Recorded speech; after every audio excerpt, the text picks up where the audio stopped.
इस श्लोक में भगवान कृष्ण बता रहे हैं कि हर व्यक्ति का एक नेचर होता है, एक स्वभाव, एक प्रकृति होता है। चाहे वो ज्ञानी हो चाहे मूर्ख हो, वह अपने नेचर के अकॉर्डिंग ही जीता है। तो बाहरी दमन करने से कोई फायदा नहीं। बाहरी दमन का मतलब है, करने का मतलब है, जैसे कोई व्यक्ति गलत है तो आप उसको अगर समझा रहे हैं तो आप अपना कीमती समय नष्ट कर रहे हैं, क्योंकि इसका वो नेचर है, वो उसी अकॉर्डिंग जिएगा। क्योंकि आपके समझाने से मतलब आप अपना अपना कीमती समय नष्ट कर रहे हैं और उसको नहीं समझना। अगर उसको समझना भी है तो भगवान की शरण बिना आए स्थायी परिवर्तन नहीं होता। अगर वो सत्संग ज्वाइन करे धीरे धीरे, जब वो संसार से विमुख हुआ तब तो उसमें परिवर्तन आ सकता है। लेकिन बाकी अगर वो प्रभु की शरण में नहीं आया तो उसका जैसा नेचर है उसी अकॉर्डिंग वो जिएगा।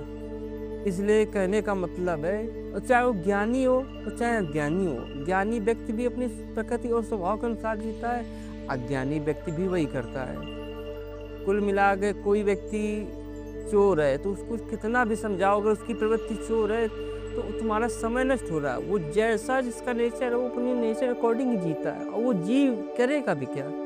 भाई प्रकृति के 3 गुण है, सत्य रज तम, तो वो उसी उनसे वही ऐसा नेचर है कि वो ऐसा ही करेगा। कुल मिला के जिस समझाने का कोई मतलब नहीं किसी को कुछ। और जो भी परिवर्तन, ऐसा नहीं कि अब कोई जिसका जैसा नेचर हो, नेचर बदलता नहीं, नेचर बदलता है लेकिन संसारियों के संसार से नहीं बदलता, प्रभु की शरण में बदलेगा। जब आप सत्संग वगैरह इन चीज़ों में, तब धीरे धीरे परिवर्तन आएगा वो भी।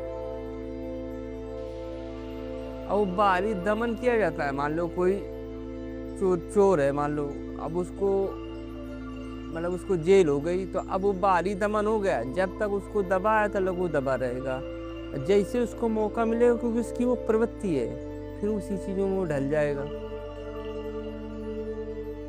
इस श्लोक का कहने का मतलब ये है कि हर व्यक्ति का एक नेचर होता है और नेचर अकॉर्डिंग हर व्यक्ति जीता है, और किसी के नेचर के अगेंस्ट आप कुछ नहीं कर सकते। किसी नेचर के विपरीत आप उसको कितना भी समझाएं, उसका जैसा नेचर है वो ऐसा ही काम करेगा। आपके समझाने का कोई मतलब नहीं। और अगर परिवर्तन भी आएगा तो प्रभु इच्छा से आएगा, जब वो धीरे धीरे उसमें आएगा, संसार से नहीं। संसार से दमन किया जाए, लेकिन दमन का कोई मतलब नहीं है। दमन मतलब है संघर्ष। दमन का मतलब ये नहीं कि दमन, संघर्ष का मतलब ये आ गया, अब जैसे कोई चोर है, अब कोई व्यक्ति है, जब उसको बाहरी दमन करो तो शांत हो जाएगा, लेकिन इसका नेचर थोड़ी बदल गया। दमन किए हो भाई, अगर कोई सी को व्यक्ति को पुलिस पकड़ लिया, चोर को, या तो वो खड़ा है पकड़ा, लेकिन उसका नेचर थोड़ी बदला है। आप उसको दमन किए।